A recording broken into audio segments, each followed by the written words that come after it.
Hello and welcome back to the Property Cast. Thanks for tuning in. Today we're going to talk about investing local or further afield. It's one of the first decisions that people have to make when they get into buy-to-let investments.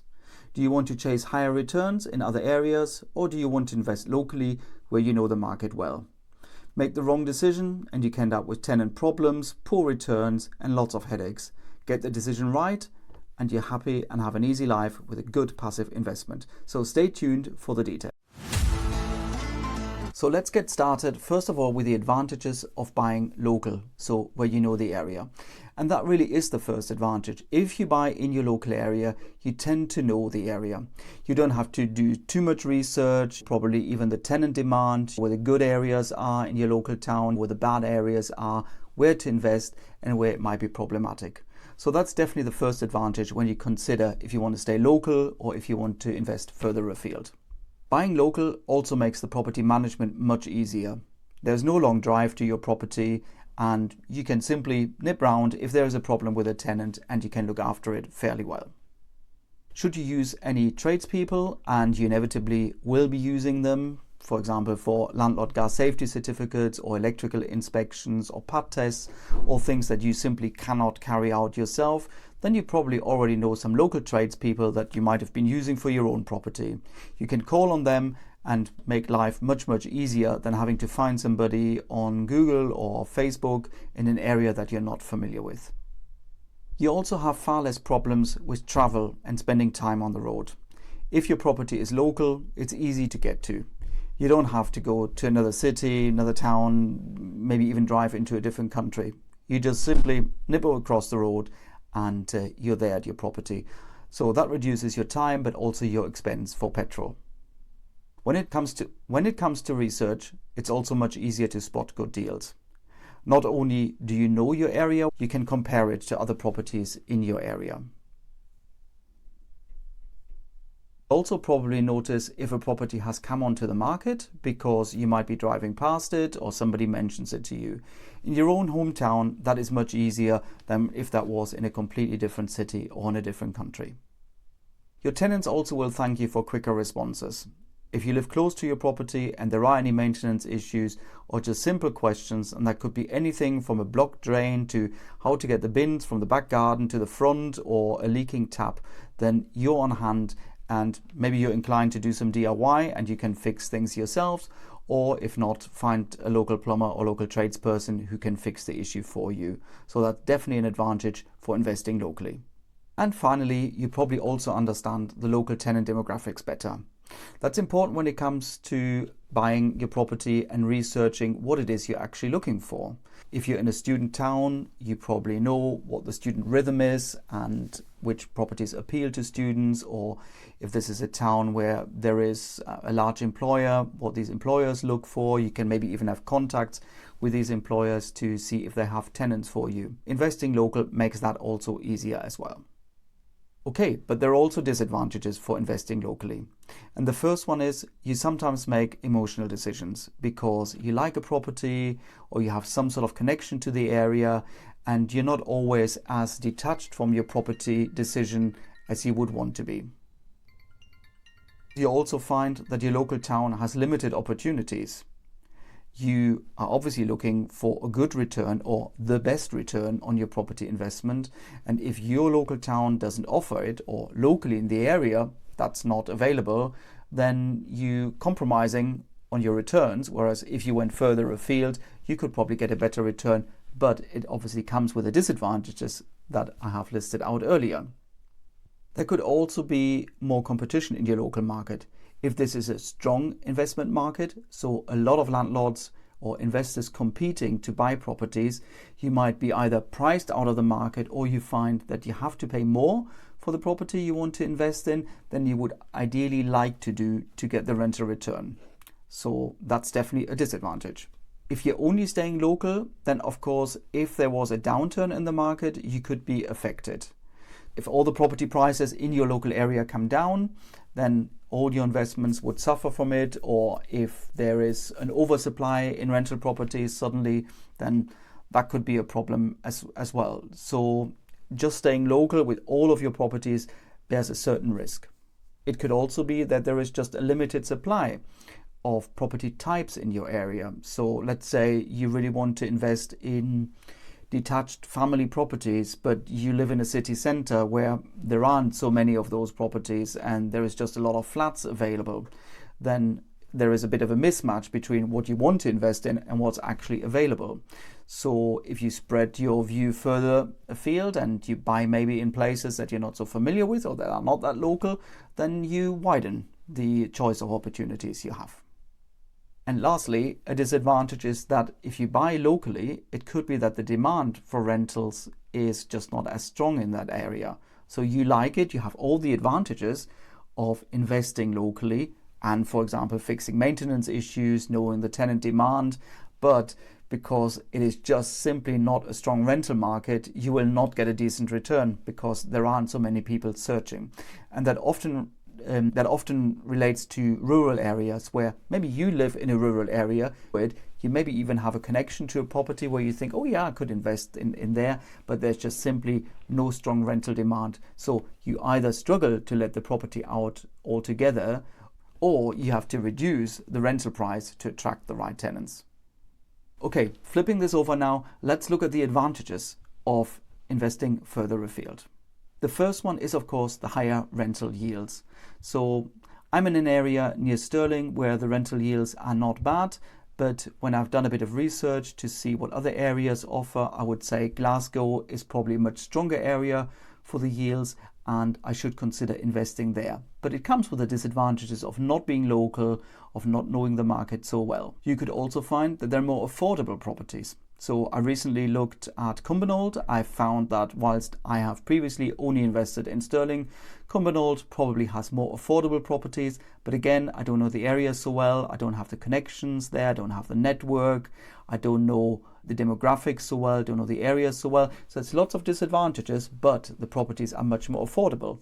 And if you're just starting out as a landlord and you have limited funds available, then it could be a good strategy to say, I invest in an area that is generally cheaper, where maybe the returns are also still quite good, but it might come with a disadvantage of not knowing the area. So you have to spend a little bit more time on your research and somehow counteract the disadvantages of not being close by.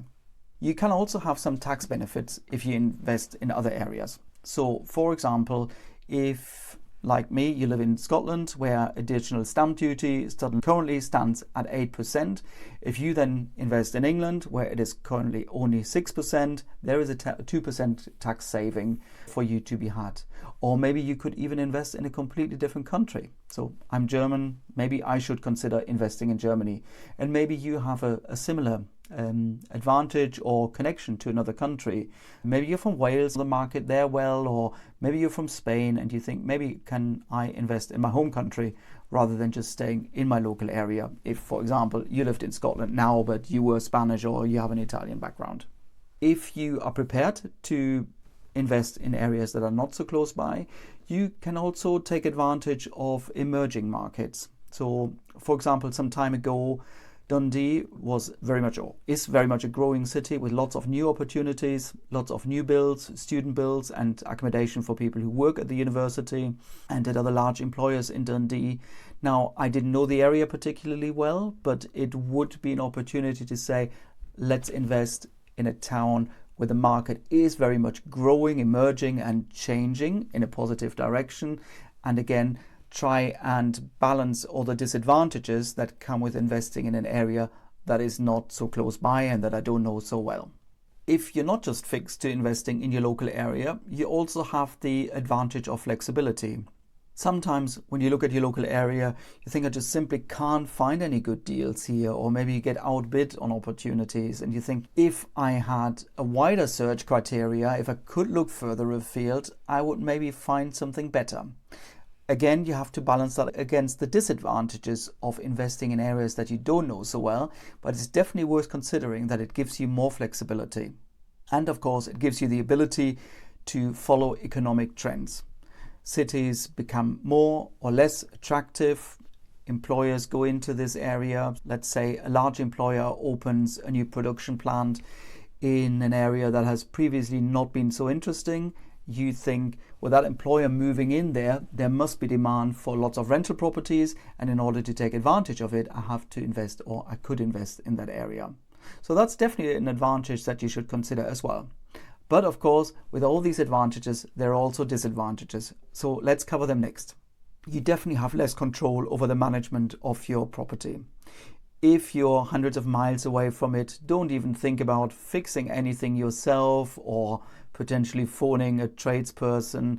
You cannot check on the work, you have no connections there. It is just simply very difficult. Sometimes you can circumvent it. Sometimes you can, for example, say, okay, I don't know the local plumbers and I don't know who is good, but I'm going to sign up for a British gas service contract and I get my gas safety certificates done that way. So that's an option. But apart from gas safety certificates and electrical certifications, there are lots of other maintenance jobs. And I would say there are probably more maintenance jobs than there are certificates, safety certificates that you need to do. So to have a good local plumber, a good local electrician, a good local handyman is really important. And if you're not in that area, you just simply have less control over the management, and you probably end up signing up with a management agent. And there's nothing wrong with a letting agent. I'm a letting agent myself, and I would strongly recommend to people who don't have the time or the expertise to use a letting agent, but of course it eats into your profits. If you invest in another area, you could also have the disadvantage of not knowing the local laws and regulations. That's very obvious when we're talking about a different country. If I was to invest in Germany now, I haven't really got much of an idea how the tenant laws and regulations work there. I don't know the safety regulations, I don't know tenancy agreements, and yes, all of that could be researched, but it would be quite hard. Whereas when I'm investing in Scotland, I know what the laws are here, and that's much easier. Similarly for you, if you live in Scotland, England, Wales, you probably know your local regulations. Training is very accessible from a lot of local bodies, local service providers, so that makes it easier. But investing in Germany, or even for me now living in Scotland, investing in England would be much harder because I don't know the local laws and regulations. And then, of course, it's also more difficult to spot any local changes that are happening because you don't live there. You don't hear the news, you don't get the local newspaper, you're not in the local Facebook groups, your friends are not in that area. And many of those can be counteracted, of course, by trying to get that information. Maybe you have friends who live in the area. Maybe there is a good Facebook group you can join. Maybe you have a connection to that area. But I would say it's definitely a disadvantage compared to investing in a local area where you live and that really well and where you can spot those market trends. And that also applies to rent changes in your local area. So we have noticed over the last 2 to 3 years, that rents have increased steadily from year to year. And some years have been incredibly strong with up to 10% rent increases, or it was possible to increase your rent by 10% because the tenant demand was so strong. The rents recently in the sterling market have softened a little bit. And if you do some research now on Rightmove, for example, you'll see that there are quite a lot of rental properties that have been on the market for a while or that have even been reduced. Now, it could be as well that whoever advertised the property has been a little bit too ambitious with their rent, but I would say the local market has softened and you cannot ask for as big an increase as you could do in the last 2 or 3 years. So that's definitely a disadvantage to bear in mind as well. So let's talk about the key takeaways. If you invest locally, you know the market, it's easier to be hands-on. You can probably manage your property yourself unless you want to save some time and hand the expertise over to somebody who does this professionally, in which case I would of course recommend a letting agent. But local investments brings lots of advantages from market knowledge to local connections. Investing further afield then has the advantage of being able to maybe chase higher returns, spread your investments into other areas, so not restricted to one, and take the advantage of better opportunities and different opportunities as well.